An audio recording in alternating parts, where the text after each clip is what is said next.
Mark, Ruby, lovely to meet you. The BFG, Roald Dahl's The BFG, is one of the most beloved children's books of all time. Yeah. Much like many of his works, it's full of humour and wickedness and melancholy and joy. What was it like bringing that to life? It was humorous and melancholic and joyful. You're welcome for that answer. Was like coming together to create something that people are so familiar with. There's a pressure of meeting expectations and bringing something new. That's true, isn't it? Yeah, I think it was like with the Harry Potter books as well. Kind of J.K. Rowling wanted to make sure, and the director Chris Columbus and all the actors, they wanted to make sure that the book was the same. That the film kind of showed the key parts in the book because they didn't want the fans to be disappointed. And I think that's quite a big thing to kind of take responsibility for in kind of Stephen's and Melissa's part, because the wonderful Melissa Matheson would have had to create a script that was like the book but had some kind of its own twist to it to make the film She fought hard to keep it as close to the book as possible, because there were earlier versions. It took her 5 years to get the film made, and there were sometimes versions where all the giants attacked London. It was like the giants and Godzilla and Savage. Everything thrown in.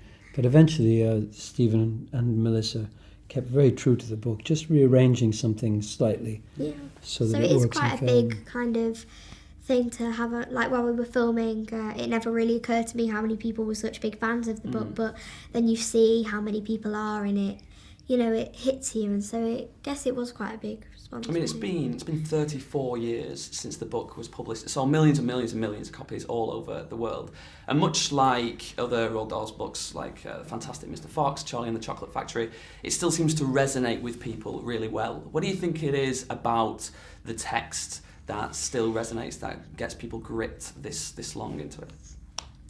I think it's the relationship between the BFG and Sophie, because it's such a magical relationship that they have. I think people might not realise it, but I think that's the main thing that makes the story so magical. And I know people that have read the book a number of times and they then realise that on their second or third time reading the book, because when you read a book for the first time, you don't think about the characters, you don't think about that, you just read the story and enjoy the story.